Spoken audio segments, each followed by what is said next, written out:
Pedimos para o pessoal deixar os microfones fechadinhos, tá? Nesse momento. E podemos começar. Perfeito, vamos lá. Então, bem-vindos ao Café Consciência, que é um espaço para debater temáticas relacionadas à ciência. Trouxemos já muitos debates interessantes até agora. O encontro que acontece uma vez ao mês e é promovido pela Divisão de Pesquisa em Saúde da Escola de Saúde Pública. E hoje nós temos como temática, então, os laboratórios virtuais em saúde no metaverso. A nossa convidada é também a idealizadora desse espaço, que é a Karen Cardoso. Eu vou apresentá-la e aí em seguida te passo a palavra. A Karen, então, é doutoranda do Programa de Pós-Graduação em Informática em Educação, PPG-IE, da URGS, mestre em enfermagem pela USP, área Gerenciamento e Ensino, especialista em Informática na Educação pela URGS, especialista em Metodologia do Ensino Superior pela UNASP, tem graduação em Enfermagem e Obstetrícia pelo Instituto Adventista de Ensino, em 1983, licenciatura plena em Enfermagem pelo Instituto Adventista de Ensino, em 84, diretora adjunta da Escola de Saúde Pública do Rio Grande do Sul, coordenadora do Comitê Gestor da Política de Pesquisa da Secretaria de Saúde do Estado, tem experiência na gestão da assistência em enfermagem, com ênfase em enfermagem médico-cirúrgica, ensino de enfermagem no ensino médio superior, com implantação e utilização de tecnologias no ensino presencial e à distância. É associada da ABED, Associação Brasileira de Educação à Distância, e a ABEM, Associação Brasileira de Enfermagem, Seção Rio Grande do Sul, e membro da diretoria da ABEM na gestão 2021. A Karen tem uma publicação recente intitulada Laboratório Imersivo de Aprendizagem em Saúde e Enfermagem, Aprendendo Biossegurança em um Mundo Virtual, que está relacionado com a temática que a gente vai trabalhar hoje. Foi publicado pela Revista Brasileira de Enfermagem em 2021. E ainda tem um projeto aprovado com fomento pelo programa Centelha da FAPERGS, a Fundação de Amparo à Pesquisa do Estado do Rio Grande do Sul. O projeto é Metaverso, Laboratórios Virtuais em Saúde em Mundos Imersivos, e ficou em 32º lugar nesse edital. Então, bem-vinda, Kari. Eu passo a palavra para ti. E eu agradeço a oportunidade de estar falando neste espaço que a gente idealizou ano passado, esse espaço para... Conseguem me ouvir bem? Conseguem me ouvir bem? Esse espaço que a gente idealizou o ano passado aqui na divisão de pesquisa para dar espaço para os pesquisadores falarem sobre os seus projetos, sobre os seus resultados, enfim, sobre a ciência, né? E hoje ouvimos com muita gratidão, né, diretora Terezinha, que está aqui nos prestigiando também, a nossa secretária de saúde adjunta, a secretária Ana Costa, mencionando o Café Consciência como uma referência já, né, de alguns dos programas que a escola tem com muito êxito. Então, a gente fica muito feliz de estar dando continuidade a esse espaço, e eu gostaria de dar as boas-vindas em nome da Escola de Saúde Pública, agradecer a presença e o apoio da nossa diretora a este programa, né, Terezinha? Eu sei que tu gostarias de dar até uma palhinha aí da tua voz, e agradeço muito, é uma grande apoiadora. Não, eu fico feliz e com certeza, né, num projeto que surgiu, né, na tua proposta e no teu comitê, né, de pesquisa, da qual tu é a chefe de divisão, esta proposição, como tu mesmo falaste, o ano passado, e com certeza a escola só se engrandece com esses projetos que conseguem construir o conhecimento, porque essa é a grande missão da escola, né? É passar, compartilhar conhecimentos na busca sempre da qualificação, da ciência, da pesquisa, enfim, né? E da inovação e tecnologia, que esta, sem dúvida nenhuma, tua fala vai nos apresentar isso, e precisamos, a gente viu nesse cenário, né, de pandemia, o quanto é importante o ensino remoto, as salas invertidas, cursos autoinstrucionais, enfim. Então, tudo isso a gente foi meio que impulsionada a buscar esses conhecimentos, e eles estão aí se inovando cada vez mais. Parabenizo a iniciativa, desejo sucesso, sem dúvida nenhuma, porque o sucesso dentro dessa área é o sucesso da escola, é o sucesso da Secretaria Estadual da Saúde, e a gente vai cumprindo, né? A gente, na direção dessa escola, a gente vai cumprindo a nossa missão. Então, parabéns, sucesso, e estamos aqui ansiosos aguardando a tua explanação. Então, vamos lá, eu vou fazer o compartilhamento, né? Então, vamos ali já começar a nossa apresentação. Só me confirmem se vocês conseguem visualizar, se está tudo certo? Ok? Então, muito bem. Este é um projeto, essa é parte de um projeto de doutorado, tá, pessoal? Onde a gente construiu um laboratório virtual para depois testar este laboratório virtual com o eletroencefalograma na sua utilização. Então, hoje eu vou explicar um pouquinho sobre o que significa isso, né, os laboratórios virtuais na saúde no metaverso, ou, como sempre foi conhecido, o mundo virtual imersivo, porque essa questão do metaverso não é nova, tá? É só que agora ela ficou um pouquinho mais em evidência. Então, vamos trabalhando com alguns conceitos, né? A gente poder entender o que são os mundos virtuais. Os mundos virtuais são ambientes online que são considerados ambientes persistentes, que são gerados por computador, e onde as pessoas podem interagir de maneira comparável ao mundo real, seja para o trabalho, seja para o lazer. Isto é um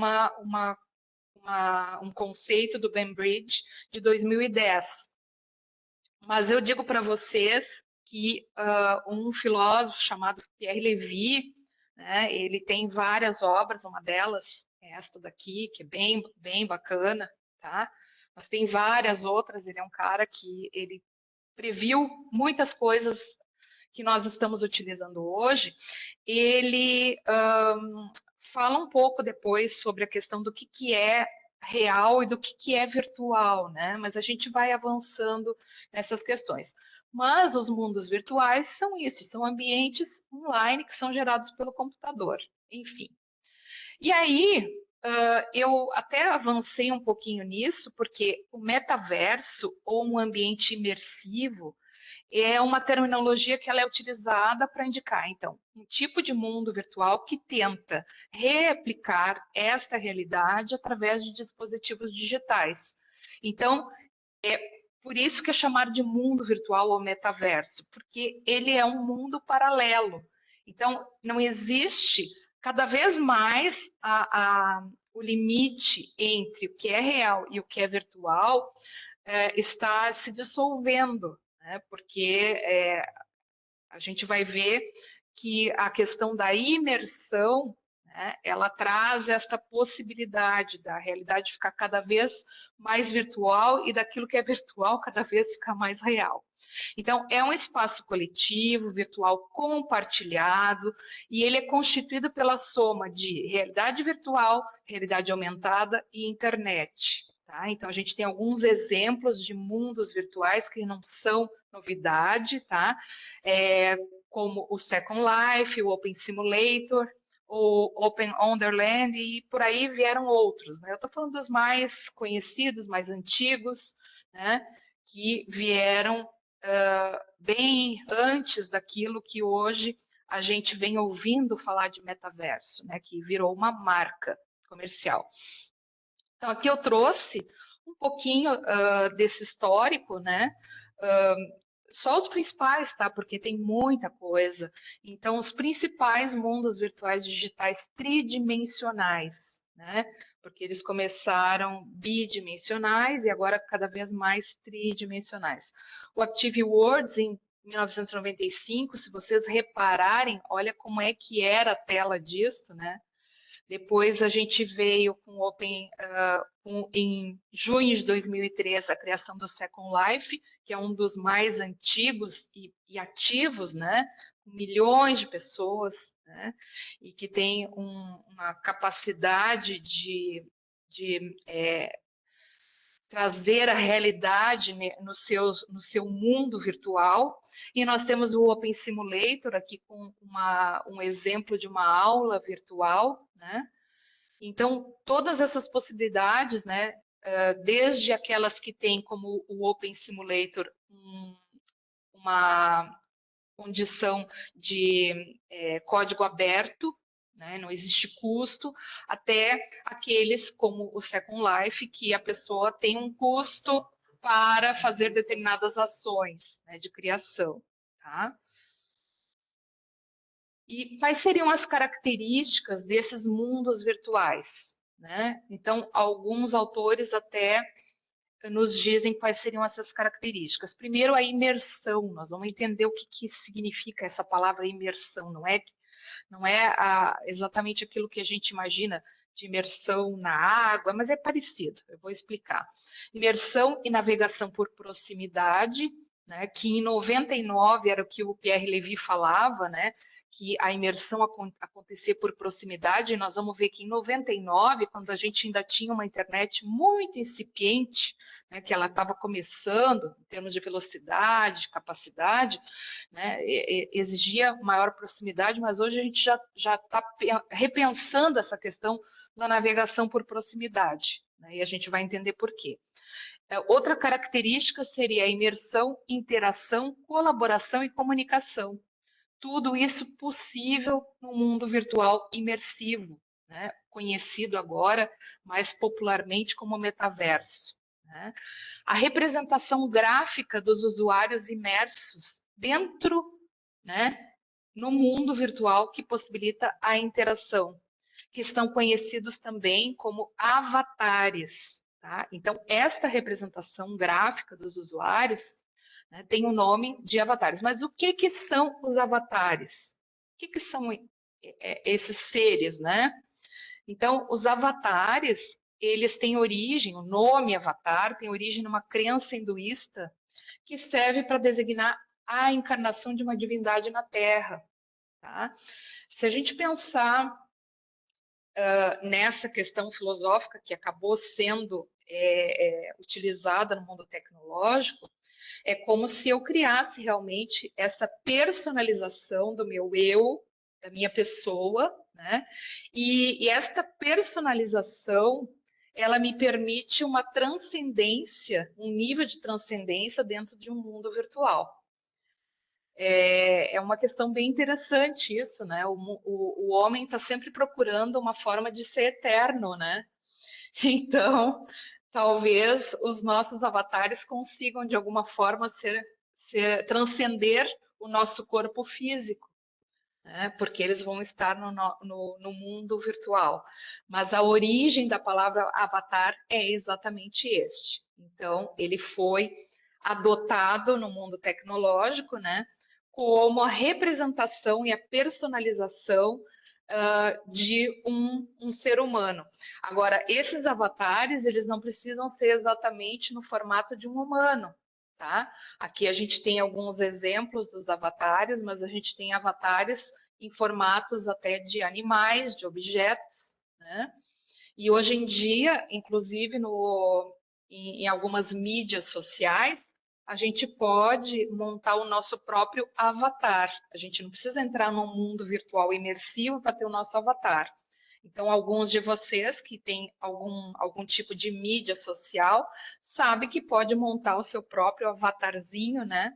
E isso já é a preparação daquilo que vai acontecer, a grande revolução que nós vamos ter, né? Que é a questão de todos os mundos virtuais interagirem e conversarem, né? Que hoje em dia eles são plataformas que não se conversam. Mas nos próximos anos nós vamos ver isso acontecer, né? Assim que a gente tiver um pouco mais, uma tecnologia um pouco mais avançada em relação à internet. Então vocês vejam que o avatar ele é a representação de uma pessoa. Então a pessoa decide, ela constrói, né, aquilo que ela quer que a represente. Então isso é muito interessante porque eu posso me representar do jeito que eu quiser. Posso me representar da forma mais real possível, em termos de face, cor da pele, olho, sobrancelha, cabelo, tipo físico, altura, roupas, né? Eu me recrio enquanto pessoa dentro desse universo, enquanto avatar, enquanto um ser transcendente dentro do universo e do mundo virtual. Tá? Então, aqui a gente vê alguns exemplos, né? Desde aqueles que são mais realísticos, aqueles que são cartoon, né? Então, a pessoa pode escolher o que ela quer representar na outra realidade, que não é esta que vivemos, tá? E aí a gente vem explicar um pouquinho, afinal de contas, o que é realidade virtual, né? A realidade virtual é sobre uma ação, né? É o imergir da pessoa real no mundo digital. É ela ficar com todas as atividades dentro deste universo, dentro deste mundo que é totalmente digital. Então, aqui a gente pode ver um cenário hospitalar, né? Onde nós vemos aqui uma profissional de saúde, eu não sei se é enfermeira, mas uma profissional de saúde, trabalhando dentro deste cenário, porque ela está aqui com o óculos, né, 3D e as manoplas, então ela está interagindo dentro deste mundo virtual. Então, ele é real, mas é uma realidade virtual, né, que é feita através do computador. Então, uma dos conceitos aqui, né, da realidade virtual é que ele é definido, então, como um ambiente digital, que ele é gerado computacionalmente e ele pode ser experienciado de uma forma interativa, então ela está tendo a interação lá com aquele ambiente, com aquele bebezinho que foi gerado computacionalmente, como se fosse real, né? Uma das questões que a gente vem levantando com os estudos de neuroeducação é que é claro que o cérebro ele pode distinguir ou não aquilo que é real daquilo que é virtual. Mas a gente vem observando que nesses ambientes de imersão de realidade virtual, principalmente, o cérebro não faz muita distinção. Tá? Então, essa é uma das perguntas norteadoras a serem respondidas, né, pela tese que a gente pretende concluir este ano. Depois nós temos uma outra questão, que é a realidade aumentada. A realidade aumentada, ela é definida pela inserção de objetos virtuais no ambiente físico, esse ambiente que nós estamos, né? E esses objetos, eles são mostrados para o usuário em tempo real, com o apoio de algum dispositivo tecnológico. Então, eu uso, por exemplo, o celular, né, e eu aponto para um determinado local onde eu tenho, né, essa possibilidade, e eu vou ter essa interface dentro do ambiente real. Eu não vou estar num ambiente como o outro, né, como o anterior, que aqui eu tenho um ambiente que foi totalmente produzido, então a pessoa está ali com óculos de realidade virtual e as manoplas interagindo dentro dessa realidade virtual, totalmente construída. Aqui é um pouquinho diferente. Aqui eu sigo no meu ambiente, né, e eu uso geralmente o celular para colocar e visualizar aquilo que foi construído a partir desse apoio, né? Desse apoio computacional. Eu vou mostrar um videozinho bem curtinho, onde aparece o funcionamento do coração, né? E ele mostra exatamente essa questão da realidade aumentada. Então, eu estou ali apontando para a minha sala, a partir do celular, e eu consigo ver o coração funcionando, né? Então, eu uso o celular para ativar essa programação da realidade aumentada. É bárbaro, né? Mas ele não tem o mesmo nível de imersão da realidade virtual. Mas existe essa diferença, então é importante a gente fazer essa diferença entre realidade aumentada e realidade virtual.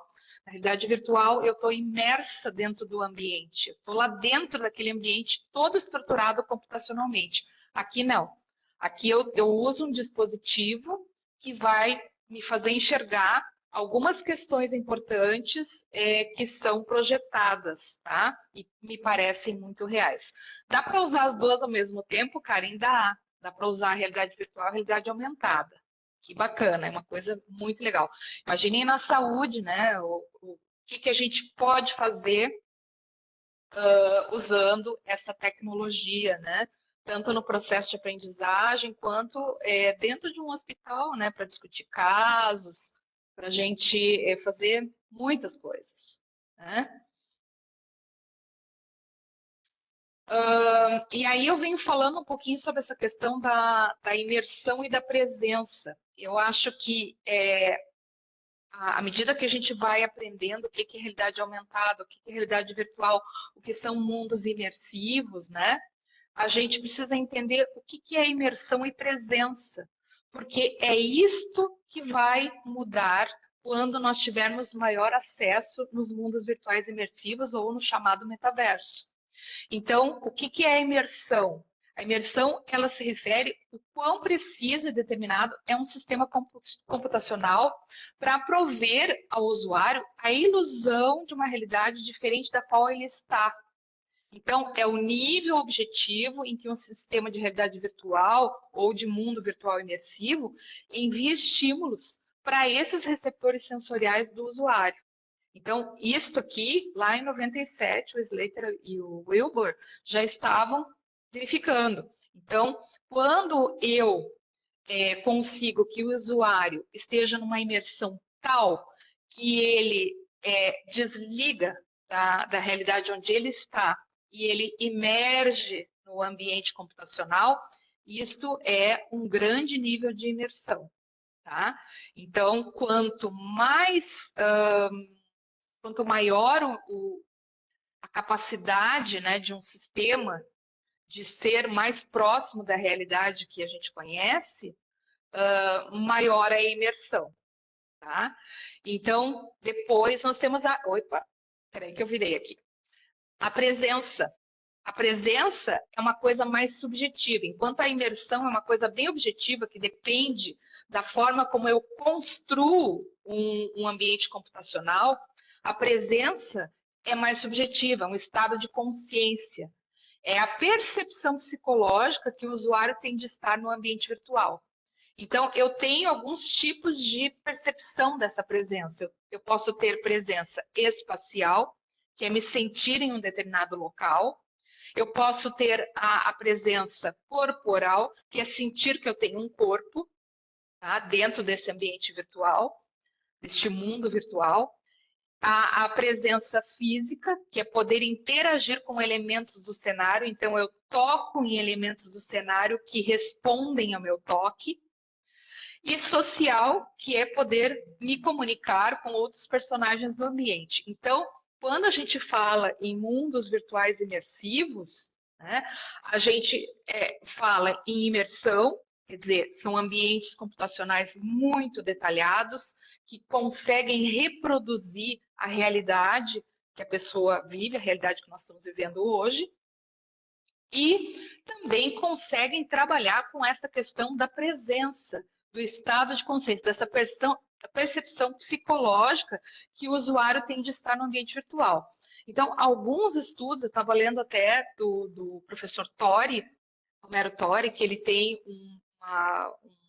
um livro, agora de 2020, né, que se faz muito a percepção, a avaliação da percepção psicológica da presença através de questionários, né?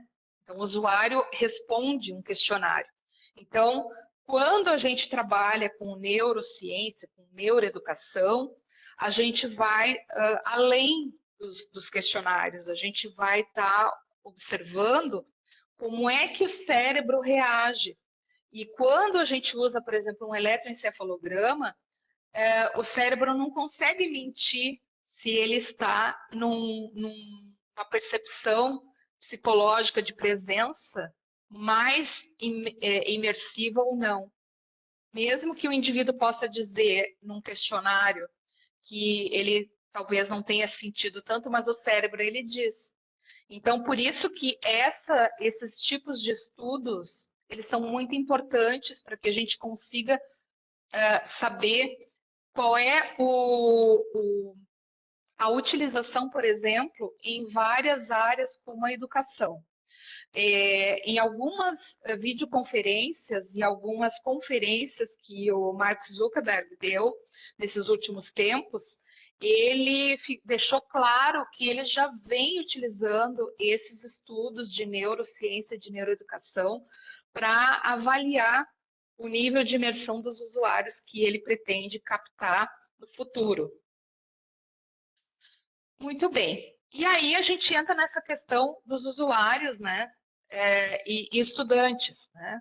Como é que os mundos virtuais podem auxiliar as pessoas no processo de aprendizado? Então, eles podem, né? Porque os mundos virtuais eles combinam vários aspectos presentes nos simuladores, nos jogos, né? Por quê? Porque o mundo virtual ele parece e funciona semelhante ao mundo real, mas diferente de um jogo, tá? Ele não tem um roteiro específico, né? Ele é um mundo.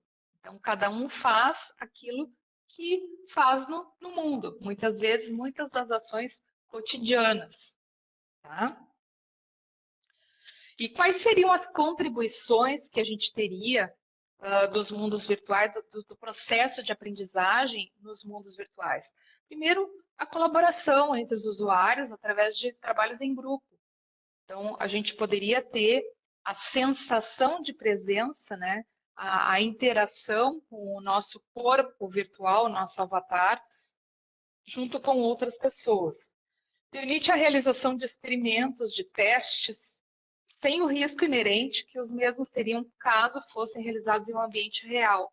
Então, à medida que a gente avança nos processos de simulação com realidade virtual e realidade aumentada, a gente diminui o risco e também diminui as questões éticas que determinadas ações que a gente pode reproduzir nesses ambientes podem ocorrer quando eu faço isso, de fato, num paciente, né? Então, hoje nós temos laboratórios tradicionais, hoje nós temos a simulação realística, que são coisas bem concretas, né? Mas a gente tem uma possibilidade muito grande de ter como ferramenta os mundos virtuais imersivos, que vão ajudar nesses processos de simulação. Simulação não apenas de ações, mas simulações de situações, que também é bem interessante a gente pensar. Outra questão da contribuição dos laboratórios virtuais, no mundo imersivo e do uso dos mundos virtuais como uma ferramenta para a educação, seria a redução de custos com a instalação e manutenção desses laboratórios para execução de experimentos. Tá? Então, hoje em dia, existe um custo, né? Um custo e uma limitação de número de pessoas, etc. E também podem exercer diferentes funções como jogo, rede social, simulador e outros. Então, os mundos virtuais são muito versáteis, né?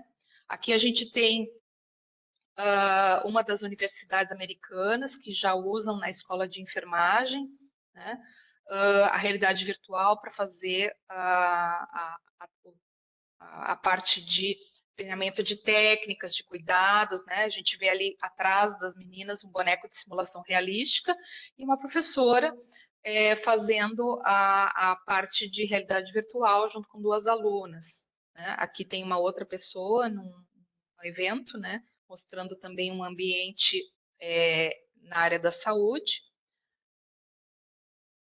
Né? E aqui a gente tem, são alguns desses equipamentos, eles são ainda muito caros. Então, o que a gente vai ver nos próximos anos é o barateamento do custo desses equipamentos, né, das manoplas que estão na mão da aluna e do óculos de realidade virtual.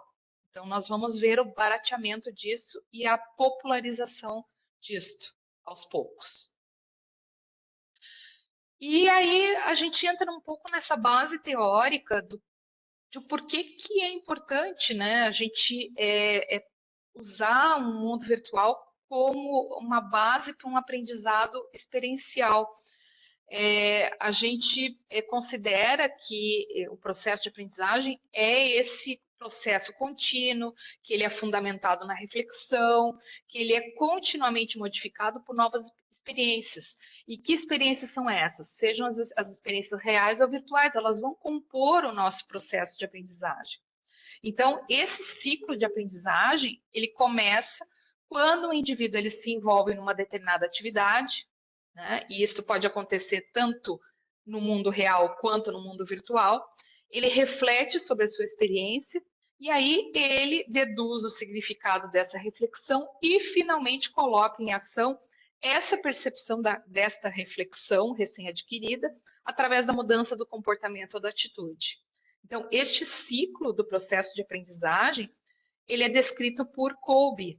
Tá? Se vocês apontarem aí o celular de vocês, vocês vão conseguir baixar o ciclo, que começa com a experiência concreta, o saber, o fazer, né, perdão, ter a experiência, refletir sobre essa experiência, né, conseguir estabelecer conceitos, né, através dessa experiência, né, e a partir daí eu vou produzir novos conceitos e novas experimentações a partir daquilo que eu refleti da experiência concreta. Então, esse é o chamado ciclo de Kolbe, e ele fala exatamente, ele dá sustentação para essa proposta dos laboratórios virtuais, onde a experimentação ela é fundamental para que eu consolide o processo de aprendizado.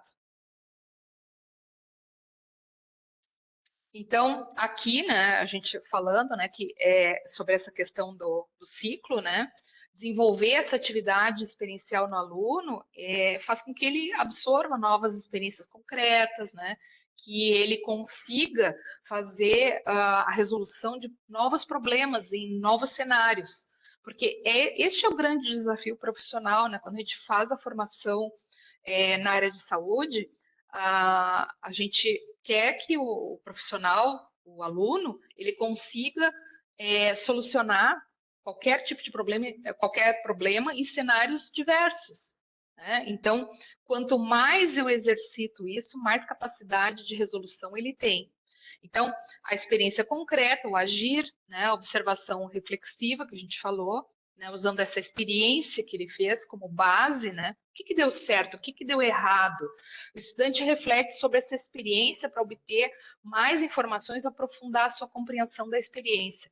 E o mais interessante que o ciclo de Kolbe, para nós que somos da área da saúde, ele nos ajuda a entender uma questão paradigmática muito séria, que a gente aprende desde sempre, que a gente, como profissional de saúde, a gente não pode errar. Realmente, a gente não pode errar quando está com o paciente, mas a gente tem que aprender com o nosso erro. E onde é que nós vamos poder errar?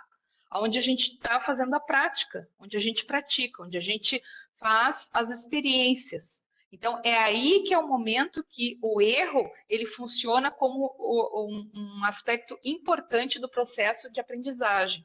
Então, o erro ele também ensina Isso é um paradigma novo na educação. Normalmente a gente fala que a pessoa não pode errar. E nas nossas profissões, né, como enfermeira, o erro pode causar a morte de alguém ou um dano irreparável.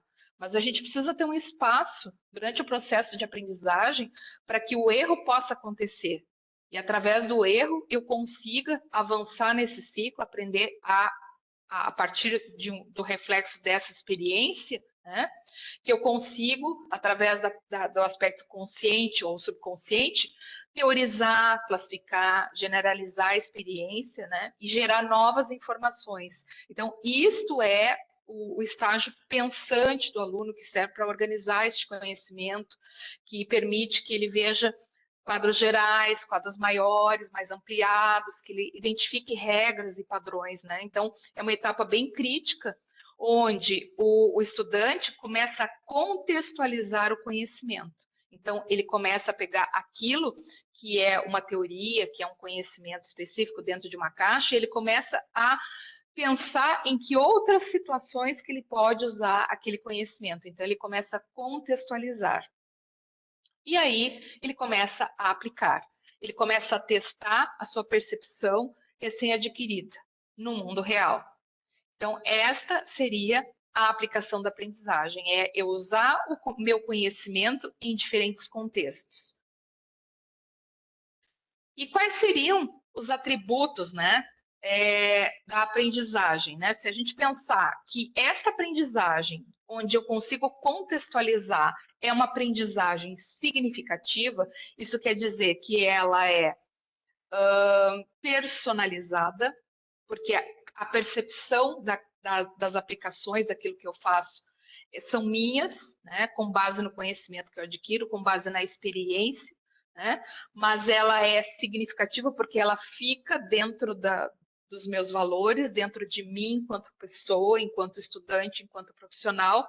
Então, essa aprendizagem significativa, ela tem 5 atributos, que é a aprendizagem ativa, que ela é manipulativa e observadora, e ela resulta em experiências genuínas, né, da realidade.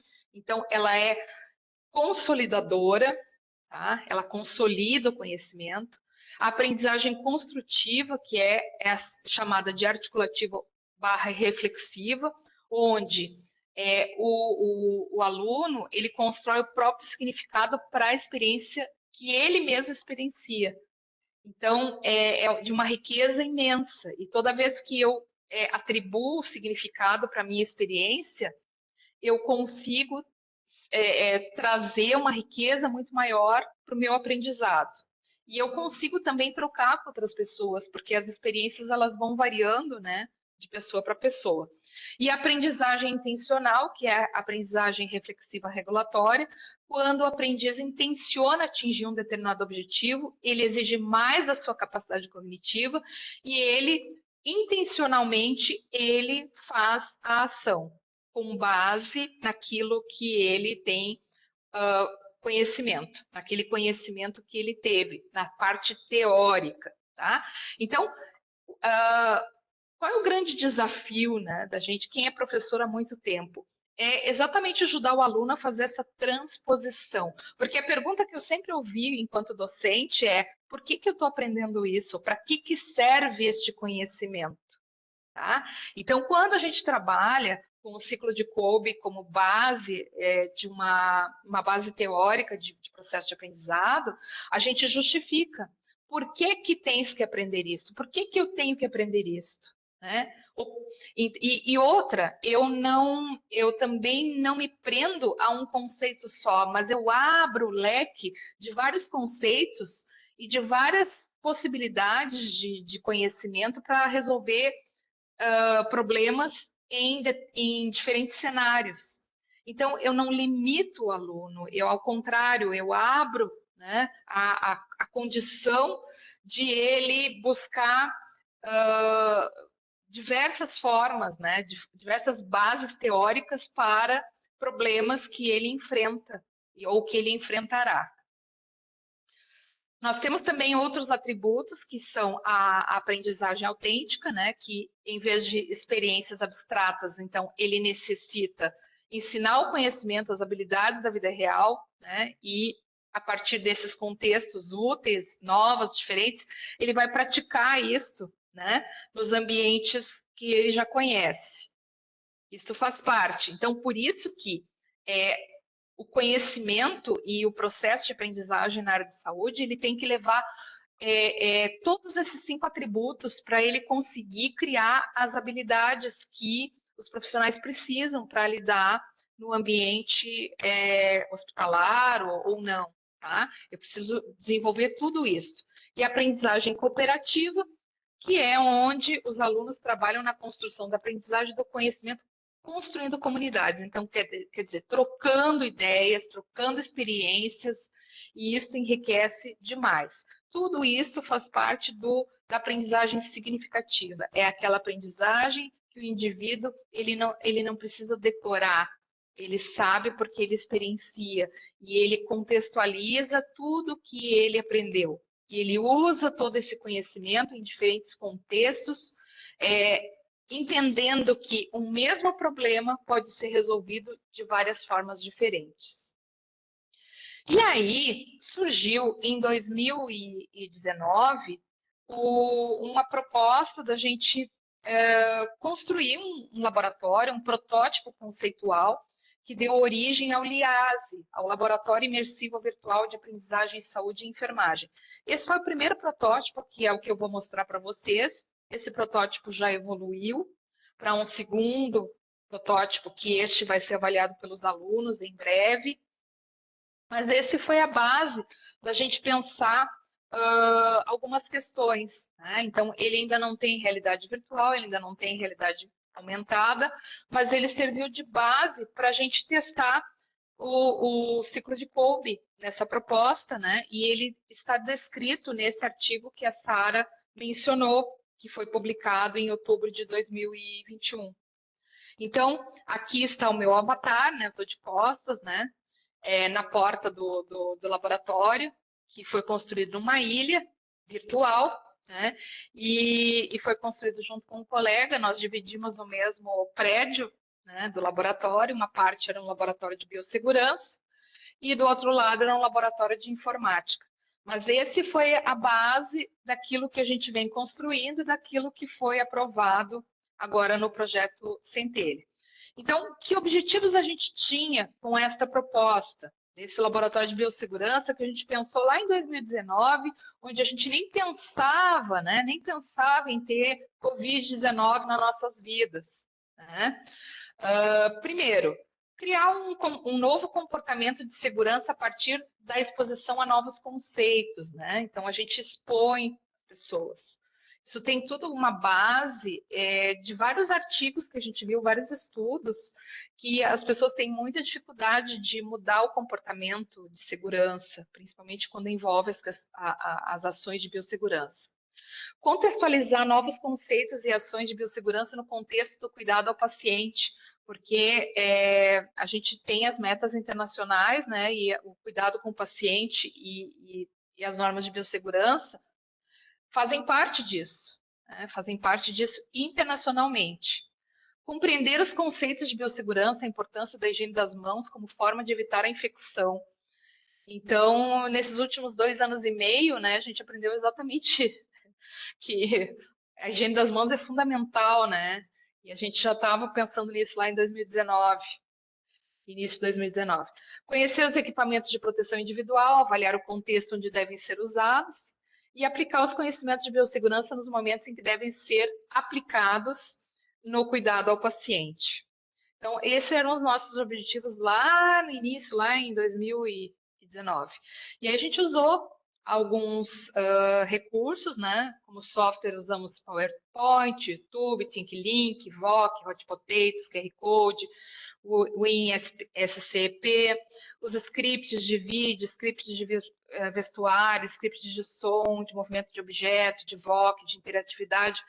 E fizemos o laboratório no Open Simulator, né? Que é aquela plataforma que tem código aberto, gratuita, né? Para a gente começar a trabalhar esse primeiro protótipo. Então, qual seria a estratégia desse laboratório de biossegurança em saúde? Seria refletir esses conceitos de microbiologia e de biossegurança, né, inserir o aluno dentro desse ambiente para que ele começasse a ter contato e começasse a experimentar isso, né, novos conceitos, regras, normas técnicas, contato e repetição do conteúdo e das ações do mundo virtual, né, para desenvolver um caminho neuronal, um caminho neural, auxiliando esse aluno na percepção do ambiente real, preparando, inclusive, esse aluno, porque naquela época era essa a ideia, preparando o aluno para o laboratório tradicional de técnicas, tá? Era esta a proposta. Depois veio a pandemia. E aqui a gente fez um roteiro de aprendizagem, que foi o primeiro roteiro, esse roteiro já se modificou, onde a gente fez a construção de uma sala de espera, um hall compartilhado, onde a gente começa a ter a sensibilização, né? A orientação de um roteiro, e a gente começou a propor estações. A primeira estação da higiene das mãos, né?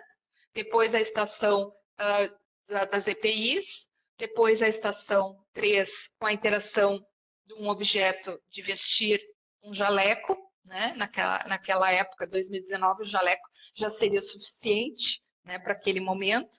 A interação com as latas de lixo hospitalar, uma estação de autoavaliação e depois um convite, onde a gente propôs um sarau literário, né, dentro dessa nossa proposta, desse primeiro protótipo conceitual que foi feito do Laboratório de Biossegurança. Eu vou mostrar rapidamente, eu estou com o tempo bem já quase, né? Mas eu vou mostrar rapidinho, peraí só um pouquinho, vou mostrar rapidinho o laboratório, conseguem ver? Aqui é um vídeo, tá? É um vídeo que a gente fez do laboratório, onde aparece o meu avatar. Ainda não, Karen, a gente está vendo a apresentação. Peraí. Só um pouquinho. Só um minutinho. Eu vou parar essa apresentação e vou fazer a outra, tá? Só um pouquinho. Vou compartilhar o outro. Tá bem. Vai ficar mais fácil. Peraí, só um minutinho. Aqui. E agora? Sim? Agora sim. Tá. Então, aqui vocês estão vendo o meu avatar, né? Que eu estou interagindo com um outro avatar que está explicando, né? Está explicando um pouquinho do que acontece. Lá no fundo vocês estão vendo as latinhas de lixo. Eu estou avançando para o roteiro, né? Então, não se esqueçam, tá? Esse foi o primeiro protótipo, um protótipo conceitual para a gente ir testando essas questões, tá? Aqui aparece a primeira, né? Aqui aparece a primeira informação sobre a higiene das mãos, né? Pro nosso avatar, o avatarzinho senta, tudo isso o avatar mesmo controla, né? O avatar é que vai controlando isso. Ali no fundo a gente tem os lavatórios, né? Os lavatórios com a água, né, virtual que sai quando o avatar se aproxima, né? A gente tem o avatar da enfermeira Ana, que fala sobre a importância da higiene das mãos, a importância da higiene com álcool gel, em 2019, né? Então, tudo isso construído nesta ilha, neste prédiozinho aqui, falando um pouquinho sobre a parte microbiológica. Estou correndo um pouquinho porque nós estamos aí com o nosso tempo, né? E deixa eu só andar. E aqui o avatar conversa com outro avatar, né? Estou ouvindo as informações do avatar da Ana.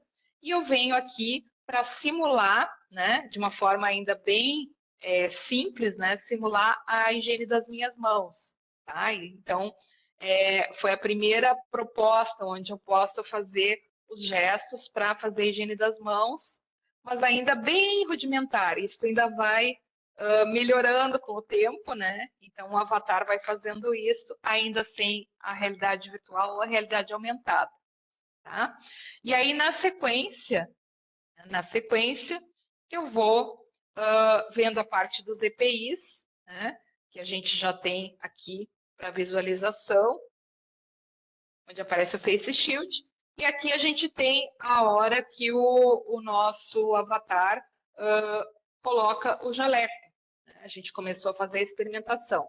Vai um agradecimento muito especial para o pessoal do Second Life. Eu sei que a minha irmã está assistindo aqui, ela está no Second Life há muito tempo, é uma pessoa que fez uma imersão aí bem grande, é uma grande construtora 3D, e o pessoal do Second Life nos ajudou muito nessa hora de conseguir fazer esse arquivo mesh, que é bem complicadinho, para vestir o nosso avatar. Muito obrigada para o pessoal do Second Life, viu? E aqui a gente tem um outro aplicativo onde eu faço a interação e eu clico, né? E o aplicativo me diz quais são qual é o momento e que tipo de EPI eu preciso usar, né, neste contexto, né? Os cuidados na terapia intravenosa, né? Então eu vou interagindo com este aplicativo, ele vai me dizendo o que eu tenho que usar para me proteger. Na sequência, a gente fez as latinhas de lixo. Eu vou dizer para vocês que eu adorei fazer esse descarpaque, girando e bem parecidinho com o descarpaque real, né? Onde a gente conversa com as latinhas, quando clica com as latinhas, e as latinhas dizem o que vai dentro delas, o que tem que ir dentro delas. Na nova versão do protótipo, que vai ser testado, nós temos um jogo, né, dentro do mundo virtual imersivo, onde o participante vai jogar com as latinhas, né, e vai acertar ou errar, colocar os objetos nas latinhas, e nós vamos ter o jogo do paramentar e desparamentar dentro de um contexto COVID. Tá? Então, é basicamente isso aí. Na sequência, só para a gente encerrar, aqui vem para uma outra possibilidade. Tudo isso que vocês estão vendo, tá, gente, tem que ser construído, tá? Isso aqui só tem, nem grama não tem, é só terra. Então, tudo que vocês estão vendo foi construído do zero. Então, aqui tem mais uma orientação para o aluno e ele faz a autoavaliação ali onde estão os computadores e depois ele vai para o local aonde ele tem o sarau lá adiante, onde tem um QR Code, né, onde a gente pode colocar outras coisas, além, por exemplo, de uma música, etc., porque aqui era só uma outra proposta. Tá? Mas, vamos fazer o outro compartilhamento aqui, continuando aqui. Estão vendo? Sim? Apresentação? Voltamos para a Sim. apresentação. Ok, ok. Já estamos quase encerrando. Então, aqui eu trago algumas referências básicas, né? E o que eu digo para vocês? A gente está exatamente nessa fase onde estamos já com um protótipo que ele evoluiu, né? Então, agora trazendo uma proposta de jogo, uma proposta de realidade aumentada, não virtual, tá? Não realidade virtual ainda não nesse protótipo, mas com uma proposta de desenvolver agora com a questão do projeto Centelha, que nós fomos aprovados, de desenvolver, ter recurso para a gente desenvolver este laboratório num protótipo comercial. Então, é um avanço muito grande, porque assim como toda a cadeia produtiva irá nos próximos 5 anos para o metaverso, nós precisamos começar a pensar como é que nós vamos querer aprender no metaverso, porque isso vai acontecer. Isso não tem volta. Isso vai acontecer. Então, cabe às pessoas como eu, né, que são pesquisadores nesta área, começar a desenvolver as melhores práticas para isso.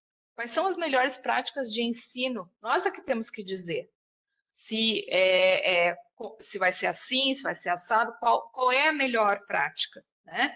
E é através desses estudos, dessas pesquisas, é que a gente vai poder entender como que a gente pode, de fato, usar esses recursos para ter um processo de ensino-aprendizado mais qualificado, né, que ajude na hora que o indivíduo vai para o campo de prática, né, para o campo de estágio, né, para a hora que ele vai lá para a realidade mesmo, ele já testou várias vezes em simuladores, né, em mundos virtuais, né, imersivos, e ele consegue, né, se lembrar de tudo isso e usar na prática. E ele também testou nos laboratórios tradicionais. Então, tudo isso é para a gente testar, qualificar, atualizar profissionais de saúde.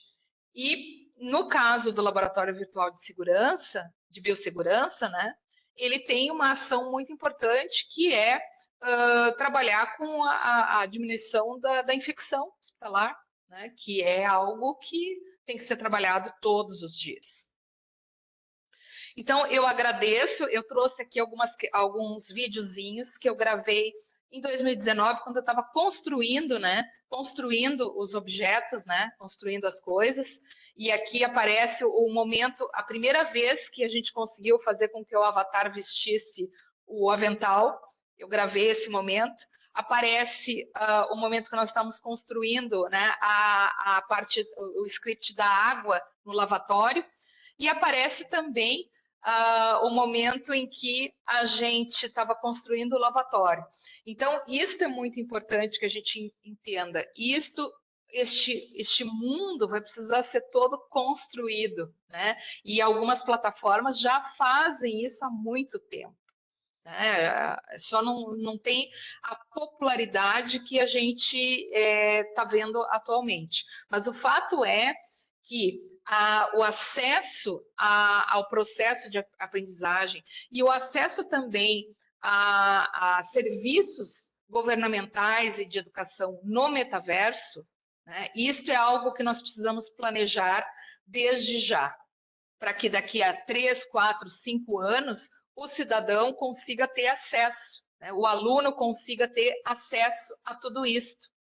Então, esse é o grande desafio que a gente tem enquanto pesquisador nessa área e enquanto profissionais, porque este futuro ele já está projetado. O que nos cabe é garantir que ele seja seguro, que ele atenda às necessidades das pessoas e que ele possa, de fato, agregar no processo de ensino-aprendizagem. Então, era isso aí.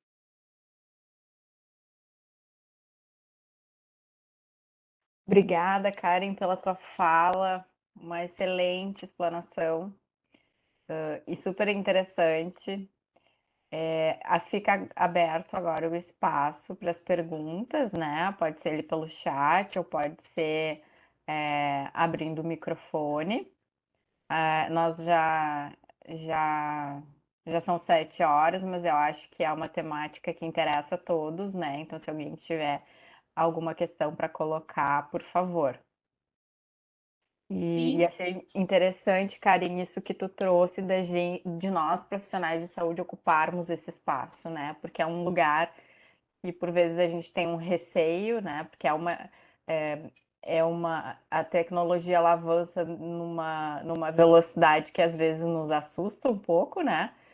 Sim. E nem sempre a gente consegue acompanhar, mas é um fato que isso vai sendo incorporado, né, pela educação e pela própria assistência à saúde, né, e é nosso papel ocupar esses espaços para que eles sejam utilizados da melhor forma.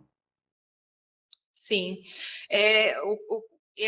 eu vejo isso, realmente é algo muito importante. Os profissionais de saúde precisam ocupar esse espaço, porque mesmo que a gente não saiba fazer toda a programação, a gente sabe como é que tem que ser utilizado esse tipo de ferramenta. Quais são as habilidades que profissionais de saúde de todas as áreas precisam desenvolver. Então, habilidades motoras, habilidades relacionais, comunicacionais, de raciocínio. A gente sabe o que precisa ser desenvolvido e a gente sabe que limitações que ferramentas como essa podem ter. Né? Então, algo que deixa muito insegura a maioria das profissões é o uso de ferramentas substituindo a parte de formação presencial. Mas isso é impossível, nós precisamos ter. O que nós precisamos, de fato, fazer é preparar melhor as pessoas para quando for para o processo de aprendizagem presencial, elas estarem mais tranquilas, mais seguras. Por quê? Quem já passou pelo primeiro dia de estágio, né? Quem já passou pelo primeiro dia de estágio sabe o que é o primeiro dia de estágio, o primeiro mês de estágio, né? Fazer essa imersão no mundo real, quanto mais preparado eu estiver, quanto melhor preparado eu estiver, mais tranquilidade eu vou ter. E mais seguro vai ser a minha prática. Antigamente era um pouco mais fácil, quando a gente fez a nossa formação, um aluno que ia fazer estágio no Hospital de Clínicas lá em São Paulo, ou em qualquer outro hospital, a gente já chegava colocando a mão na massa, né, já funcionando o paciente, etc. Hoje em dia os hospitais não deixam, muitas vezes, o estagiário, né, o estudante fazer isso. Então, é importante que a gente tenha esses espaços de simulação, de testagem, de repetir técnicas, de errar, né? Porque é aí que eu consolido o meu conhecimento, é aí que eu adquiro a segurança, é aí que as coisas começam a acontecer. Então, nós vamos ver no futuro muito breve, né, as coisas começarem a mudar. Então, a forma como eu estou no mundo, né? A minha presença, né, no mundo, a linha tênue entre o que é real e o que é virtual. Né? Então, nós estamos caminhando para isso. Então, é importante que a gente se prepare, que a gente busque conhecer, né? E, através disso, perceber quais são as grandes possibilidades, o potencial que esse tipo de ferramenta tem, né? Para qualificar cada vez mais o cuidado, a assistência que é dada ao paciente, né? E também ajudar nessas questões da segurança do paciente. Mas estou aberta, quem quiser fazer alguma perguntinha, estamos com tranquilidade aí, sem nenhum problema, a gente poderia estar respondendo.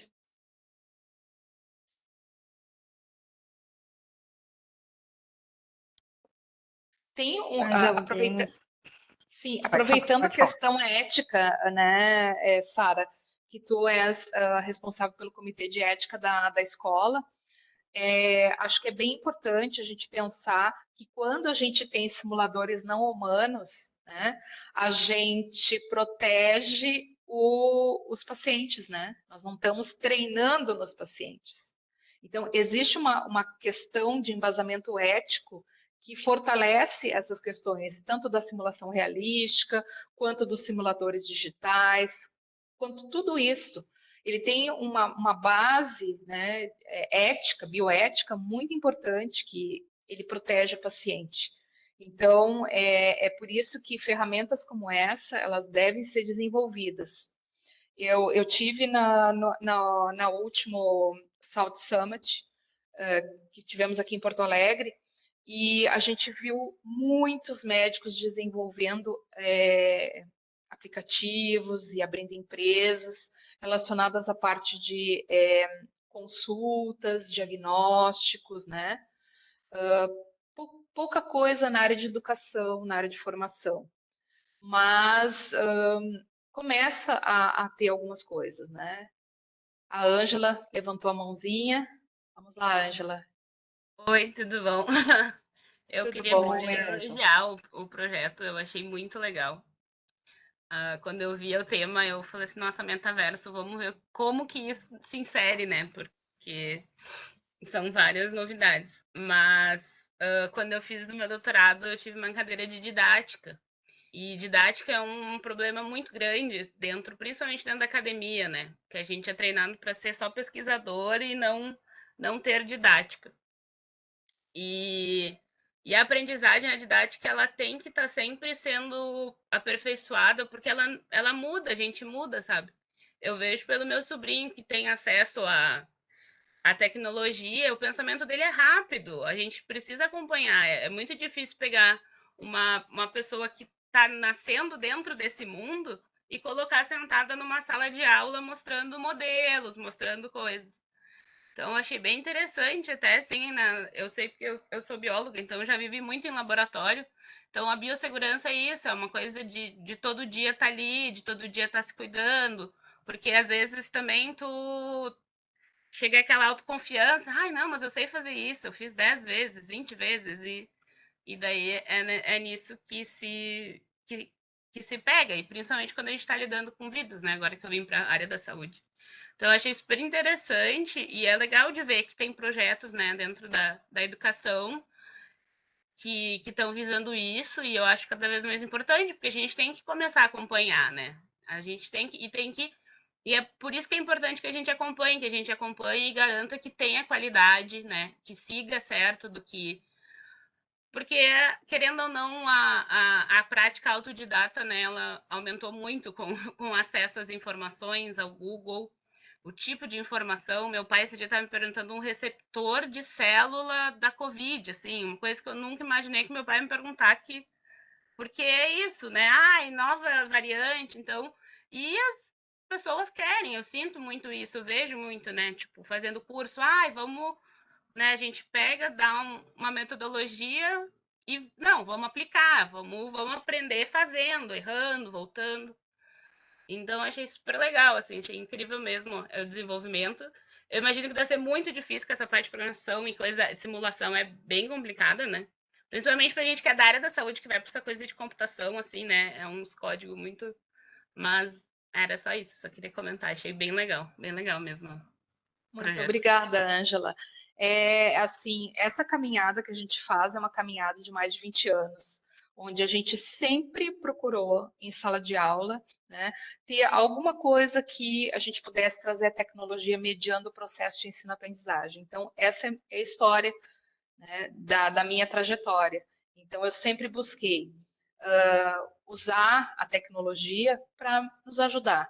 E é assim, é através da experimentação que a gente vai, aos poucos, fazendo essa construção. Né? Tem mais um, Muito acho que bem. tem Tem mais um comentário aqui no um chat, eu posso comentário, ler. isso, claro. A Isabela, ela diz, sim, muito importante a questão ética, como trouxeste. Antigamente o treinamento era direto com o paciente, e a incorporação desse tipo de tecnologia traz uma segurança no sentido ético para o paciente. Muito interessante este trabalho, parabéns. Aproveito para agradecer por compartilhar esse conhecimento conosco. Vocês sabem que em final de 2018, quando eu comecei a pensar no laboratório de biossegurança, eu levei para um grupo de pesquisa que eu fazia parte, né? E eu expliquei para as colegas o que eu pretendia. Eu vi uma interrogação nos olhos delas, né? Mas lá no fundo tinha 3 alunas de graduação. E quando eu terminei de falar e as pessoas se colocaram e tal, elas pediram a palavra e elas levantaram e disseram assim: professoras, o que a professora Karen está querendo dizer é que eu posso acessar em qualquer momento, em qualquer lugar, esse laboratório, e que eu posso aprender e eu posso errar sem ficar preocupada com isso, entendeu? Então, quando eu ouvi esta fala das alunas, eu compreendi que eu estava no caminho certo, que eu estava criando algo que poderia agregar, né, e ajudar no processo de ensino-aprendizagem de milhares de alunos que possam acessar num futuro essa ferramenta. Hoje ela ainda está sendo testada, mas a gente espera que em 2023 a gente tenha esse produto no mercado, para a gente poder oferecer para que as pessoas acessem, não somente de biossegurança, mas qualquer outro tipo de laboratório imersivo que possa ajudar no processo de ensino-aprendizagem. Eu não sei se tem mais alguma pergunta, mais alguma coisa. Mas enquanto o Por pessoal enquanto pensa, aqui não. enquanto o pessoal pensa, eu gostaria de fazer alguns agradecimentos. Eu gostaria de agradecer o professor Milton Zaro, este orientador fantástico, né, que eu tenho, que eu agradeço muitíssimo, professor, o seu grande apoio, porque um doutorado, né, principalmente um doutorado que aconteceu durante a pandemia, foi um grande desafio. É um grande desafio e só uma grande parceria com um doutorado, um orientador como o professor Milton Zaro, para a gente poder realizar o que vem realizando. Gostaria também de agradecer a professora Liane Tarouco, que é a pessoa que mais trabalhou com essa questão dos mundos virtuais imersivos na URGS, né, com o projeto Avatar, né? Então, ela é a decana desta área, uma pessoa que tem um conhecimento imenso, né? Eu agradeço muitíssimo todo o apoio que eu recebi dela.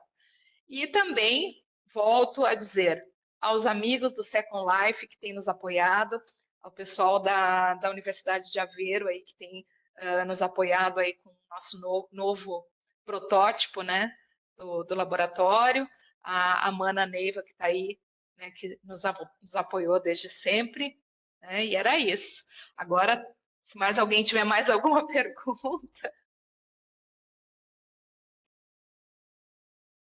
Fica aberto para mais alguma pergunta, senão a gente se encaminha para a finalização em Sim. função do nosso horário, mas se alguém quiser se colocar ainda.